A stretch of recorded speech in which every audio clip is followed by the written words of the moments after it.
ध्यान एक विज्ञान है जिसके अंतर्गत हम अपने चित्त को एकाग्र करने में सफल होते हैं तथा हमें अपनी मानसिक शक्तियों को एक स्थान पर केंद्रित करने में सहायता मिलती है। ध्यान से ध्येय की प्राप्ति होती है और हमारे सारे क्लेशों का नाश होता है। जिस प्रकार बाधा रहित क्षेत्र में दीपक का प्रकाश फैलता जाता है, ठीक उसी प्रकार ध्यान के नियमित अभ्यास से हमारी आत्मशुद्धि और आध्यात्मिक प्रगति होती है। साधक के द्वारा मन को एकाग्र और एकतान करना ही ध्यान कहलाता है।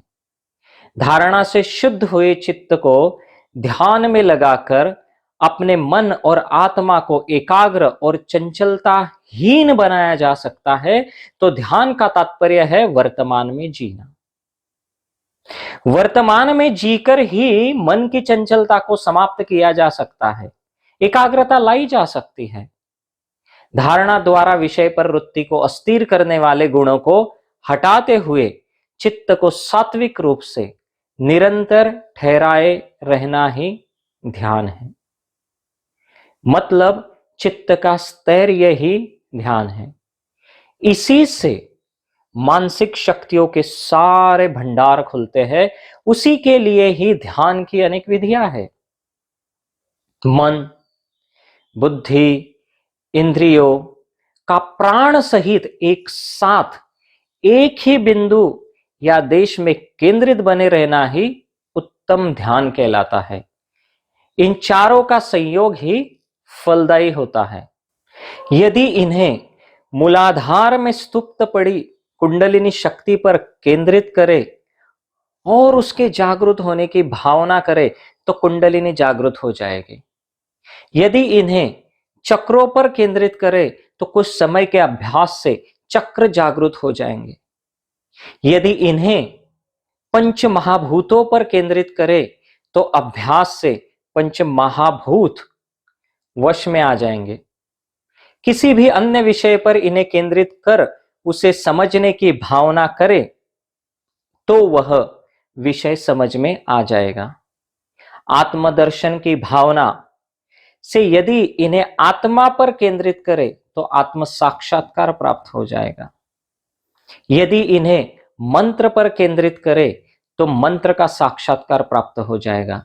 यदि इन्हें शून्य या अनंत में केंद्रित करे तो समाधि लग जाएगी और परब्रह्म का साक्षात्कार हो जाएगा। अर्थात मन, बुद्धि, प्राण व इंद्रियों को जिस किसी बिंदु, विषय या सत्ता पर भावना के साथ केंद्रित कर देंगे तो वही प्रत्यक्ष होता चला जाता है। इसीलिए ध्यान में सिद्ध होने जाने पर साधक त्रिकालज्ञ, सर्ववेत्ता, मनोवांछित को पा लेने वाला, वरदान एवं शाप में समर्थ तथा अनेक सिद्धियों का स्वामी हो जाता है। संक्षिप्त में यही ध्यान का फलस्वरूप है। जब तक यम, नियम, आसन, प्राणायाम, प्रत्याहार व धारणा आदि द्वारा पात्रता और सक्षमता प्राप्त कर ली जाए तब तक ध्यान में ऐसी समग्रता या संपूर्णता नहीं आ सकती। जब एक व्यक्ति अष्टांग योग के ये अंग साध लेता है तो ध्यान की स्थिति स्वयं ही आ जाती है। जिस प्रकार नींद आती है, लाई नहीं जा सकती, ठीक वैसे ही यम, नियम, आसन, प्राणायाम, प्रत्याहार और धारणा को साधने के बाद ध्यान स्वयं ही लग जाता है। फलस्वरूप मन, मस्तिष्क और व्यक्तित्व के सारे विकार दूर हो जाते हैं। कुछ भी बाकी नहीं रह जाता। चित्त में दूसरी वृत्ति उत्पन्न होती ही नहीं। जहां चाहे वही मन, प्राण, इंद्रियों व बुद्धि को स्थिर कर सके और इतनी प्रबल और गहन भावना कर सके। संक्षिप्त में यही ध्यान योग है। महर्षि पतंजलि हमें ध्यान के बारे में बताते हैं कि ये प्रयासहीन है। ध्यान के दो रूप हैं, एक सगुण और दूसरा निर्गुण। अथवा साकार, निराकार, मूर्त, अमूर्त। किसी रूप, आकार अथवा गुण में चिंतन या ध्यान करना सगुण ध्यान है। ध्यान में एक ही विषय रहता है, उसी का निरंतर चिंतन करता है। ध्यान में निर्विषय होने का अभिप्राय यह है कि जिसका ध्यान करते हैं उससे भिन्न कोई विषय नहीं हो। शून्य, महाशून्य अर्थात अमूर्त या अनंत में ध्यान लगाना ही निर्गुण ध्यान है। सरल शब्दों में सगुण ध्यान में ध्यान का कोई लक्ष्य होता है, किंतु निर्गुण ध्यान में ध्यान का कोई विषय या लक्ष्य प्रकट रूप में नहीं होता है। शून्य में ध्यान क्यों करना चाहिए? समाधि की सिद्धि, कल्याण एवं मोक्ष के लिए शून्य में ही धारणा एवं ध्यान करना चाहिए।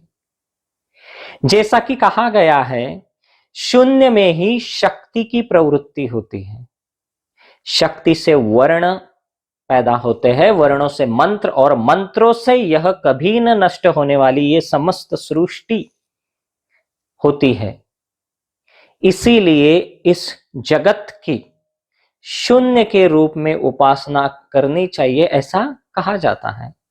स्पष्ट है कि निर्गुण ध्यान बहुत कठिन है, किंतु सगुण ध्यान केवल सिद्धियों तक ही जाता है और निर्गुण ध्यान मोक्ष तक जाता है। सगुण रूप का ध्यान करने पर अणिमा आदि अष्ट सिद्धियां प्राप्त होती है, और निर्गुण का ध्यान करने से समाधि, असंप्रज्ञात समाधि, अंततः मोक्ष प्राप्त होता है। अतः निर्गुण ध्यान ही श्रेष्ठ माना जाता है।